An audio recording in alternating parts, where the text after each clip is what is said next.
Hi, hello, and how you doing? Making the video for April had a few bumps in the road. The hard drive dedicated to holding all my footage died dramatically due to me dropping it on the floor, clumsily. Luckily, my wife was able to salvage it. I got all my footage back, but to be safe, I transferred everything to a brand new hard drive. Now we can continue safely. Going to have to duct tape the new one to a secure spot. Anyway, the video game experiences of April. A fantastic month for gaming, as I played multiple titles with great joy. A lot of unexpected games I picked up in addition to the ones I knew I was playing already. Suikoden 1 Remastered was a refreshing visit to a retro experience. I haven't played any older games in a while, so it was a breath of fresh air to visit a game from a simpler time. But still great gameplay that arguably holds up to today's standards for the most part. And of course, the highly anticipated JRPG-inspired Clair Obscura Expedition 33. I started playing about a week ago. The internet is going insane about this game, and for good reason. This game is for sure a Game of the Year contender. We will be discussing Expedition 33 more next month, when I have absorbed the fantastic experience it has to offer. Besides Suikoden 1, a lot of this month took me by surprise of the multiple other games I would be playing. My wife is having a crafting survival game kick, and so we picked up Raft and Satisfactory, and I've been diving into those games as well. They're really fun to play, and I'll be briefly discussing them more later on in the video. April was packed with so many games, and I'm continuously juggling multiple options to play every day. It's both a curse and a blessing to have so many video games I have motivation to play. Now let's get into it and discuss what I've been playing this month, and figure out if they were fun. Alright, let's begin with our experience with Suikoden 1 Remastered. To begin our April month, I decided to tackle a renowned JRPG that is Suikoden. With the release of a remastered version of both 1 and 2, I finally had the opportunity to experience these games. The concept of being able to recruit 108 characters, and most of those being playable, is so cool. The remastered version of Suikoden added some quality of life features like auto battle and fast forward. These features make the game pretty enjoyable, and without them, I don't think I could finish a playthrough. There's a reason why I didn't play the second entry just yet, and I will get to that later in the video. I look forward to playing the second one sometime in the future, but I've heard it's better than the first. Despite this game being over 25 years old, I will give a fair warning, there are spoilers ahead. Alright, let's dive into this retro JRPG classic. The story of Suikoden 1 is one of the stronger features of the game, and I thought it was pretty entertaining. The whole gist of the game's story is that you are the son of a high-up general in an empire slowly going into corruption. You're quickly thrust into scenarios which position yourself as an enemy of the empire, thus betraying your father. But seeing all the horrible things the empire does, it feels right to go against your father's position. You then gather an army that can stand up to the might of the Empire's army and its generals. There is a special power, however, is that your character can use a rare ruin magic given to you by a friend who is over 100 years old, early on in the game. The corrupt puppet master behind the Empire is a lady after the ruin, to equip her with enough power to rule the world as she sees fit. So the motivation here is to help the people who are wronged by the Empire and prevent this lady from taking the special powerful ruin from you. There are some pretty powerful emotional moments and stakes are pretty high, so the story did have an impact on me. Despite its age showing a little in some of the dialogue, Suikoden still comes across as a grand adventurous story. It's a good simple story and definitely contributed to making me wanting to know more on what happens next. But what motivated me more to move forward were the characters. What character will I meet next? And what will they want from me to convince them to join my army? What will they do to add to my army, and are they a fighter with good stats? Where is the next character, and did I miss any? About halfway through the game, I grew afraid I might venture too far in the story and lock myself out of being able to recruit a character. So I used a guide to help me make sure I could get all the recruitable characters, because I felt if I missed one, I missed a portion of the game I really enjoyed. All 108 characters had motivations and aspirations. Well, I should say for the most part, but They all made sense as to why they joined the cause, even if it was kind of a silly one. Such as beat me in a dice game and then I'll join you. Stupid dice game. Anyway, it was fun going around the map and finding who was recruitable and performing the tasks they wanted me to do to get them to be added to my army.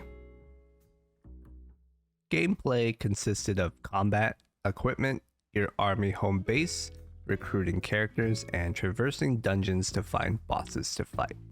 All these gameplay experiences were fun except for the management of inventory and equipment loadouts.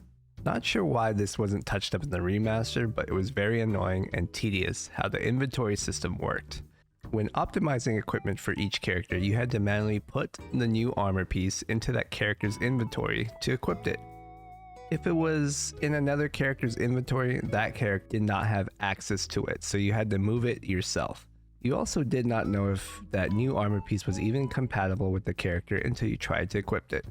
You do get access to a storage system in home base when recruiting the storage guy, but even with this, it was annoying to deal with inventory and items as the inputs were slow interacting with him.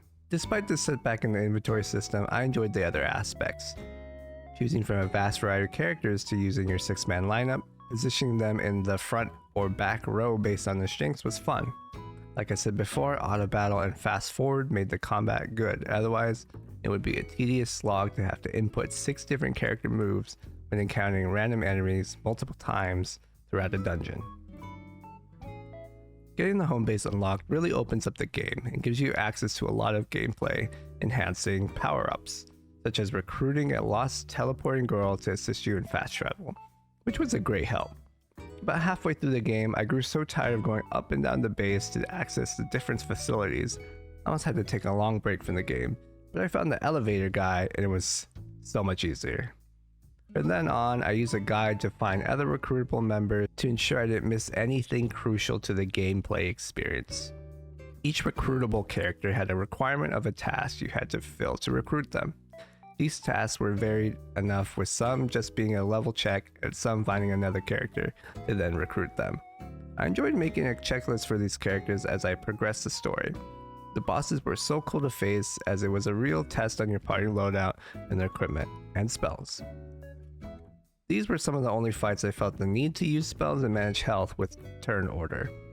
Final boss's presentation was very cool and the mechanic was fine once you figured it out. Old school JRPG gameplay with some of its features ahead of its time. I thoroughly enjoyed Suikoden's experience and definitely would have enjoyed this kind of game back in the day. Slower than today's standards, but charming. I like the presentation of the game with its 32-bit art. Its character sprites are fun to look at and the background environments are nice with their remastered looks. It's been a while since I played a 32-bit game and it reminds me how much I enjoy its feel despite its surface level simplicity. I think nostalgia is good to describe this feeling. The colors and environments look good in the remaster, and I'm grateful I'm able to experience its charm with some current day enhancements. The special effects of the spells are cool, and even with less bits, Suikoden is still able to convey great feel and experience. The soundtrack is filled with a feel that is charming, nostalgic, and adventurous. Here are a couple tracks that stuck with me.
Is Suikoden 1 remastered fun?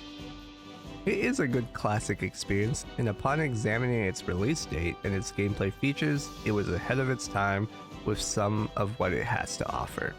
I don't think personally I would have enjoyed it all that much if I played the classic version today. The remastered version added enough to make it enjoyable by today's standards in my opinion. If you enjoy PS1 JRPGs, this is the cream of the crop as far as I understand. I personally look forward to playing the next one. The story is engaging, the recruiting and army aspect is very fun, and the music and art instill nostalgia for the 32-bit era of video games. Okay, we would be talking about Suikoden 2 right about now if this game didn't catch and then steal my interest. Blueprints, a surprise of a game, came out right after I finished up Suikoden 1. It's a roguelike puzzle game similar to games I have played like Myst, but blended with a roguelike progression, which turns out to be super cool and fun. Personally, I'm not that into roguelikes, but I love puzzle games. This game is a gem, and I'll try to avoid spoiling too much about it in my experience sharing. I suggest going to the game blind if you're even considering playing it, because the blind experience is one of the best puzzle game experiences I've had to date. So fair warning for minor spoilers, and let's dive into the blueprints. So the basic premise of the blueprints is that your great uncle has left his estate to you, his great nephew. In his will, your great uncle says that you may have the full estate if you can make it to the 46th room in the mansion. He trusts that you and only you will be able to reach that room and claim his estate. So you get to his manor, pitch up a tent because you're not allowed to sleep inside overnight because mysteriously the rooms shift around every day. The floor plan changes, making it a multiple day adventure to get to room 46. Along the way, each room has secrets for you to uncover. There are mini puzzles and large, vast, complex puzzles that can stretch over several days. Once you are unable to continue forward, you are forced to call it a day and try again tomorrow. The story is very engaging, the vibes are mysterious, and the premise makes the experience so much fun. Now for the unique gameplay that makes Blueprints a fantastic blend of genres. So the basic gameplay features of a run of this game is that when you open a door, you're given a choice of 3 different rooms with different layouts and directions of doors, or it could just be a dead-end room. Your choice of 3 rooms is drawn from a deck of rooms you have unlocked. Once a room is placed on the layout, they are taken out of the deck and not able to be used again. Your goal is to manage and manipulate your odds to the best of your ability to draw a room to get you closer to the top of the grid in room 46. So for the roguelike features, each day you enter the manor, you have resources you need to manage. You have money, gems, keys, dice, and steps. All these resources are somewhat scarce and there are rooms to replenish them. Money is used to buy items which vary in function. For example, you can obtain or buy a shovel that can dig up dig spots found out throughout different rooms, letting you more resources to use. There are a lot of different items that do different things. Not every run you will come across them in the mansion. Gems are used to use certain rooms that cost gems, and only certain rooms cost this. Also, sometimes you will come across locked doors and keys are used to unlock them to progress further. Dice are used to reroll a set of rooms you draw once, and every time you step through a door, you use a step, and start every run with a certain amount of steps. If you run out of steps, you're forced to start the day over. With all of these resources to manage and figure out how to manipulate, it makes for a very fun gameplay loop. In addition to these features, you're solving puzzles of varying difficulty. Some puzzles can be solved within a room, while others you need several rooms and several runs to find a solution. Sometimes a puzzle can only be solved with a certain order of rooms and a certain combination of rooms. The puzzles are reminiscent of Myst puzzles, and I'm all here for it. There is also story and lore put out throughout the mansion and behind puzzles, making finding the solution all that more fulfilling. Each run I felt had a new experience and something I discovered. This excellent blend of puzzles and roguelike structure makes for a very fun experience. I'm glad to say it has been one of the best puzzle game experiences I've ever had. The graphics and art in Blueprints are good and contribute to the mysterious vibe. Everything in Blueprints has a realistic but stylized look. The textures look brushed or painted, and the colors have a blue hue, probably purposefully. since the name of the game is Blueprints. The animations are a little slow and can get a little tedious later on in the game because some of the tasks with longer animations you have to do several times over. Otherwise, Blueprints looks and feels good and adds to the mysterious nature that is present while you play. The soundtrack is minimalistic in terms of there are no grand scores or themes. The soundtrack sticks to more slow-moving atmospheric music and chimes in when entering your room or areas, adding to what is happening currently to you. It's great music to solve puzzles and get lost in. It's relaxing and will add to a hype moment when finding something new. Is Blueprints fun? Without a doubt, Blueprints is a must-play for puzzle game enjoyers.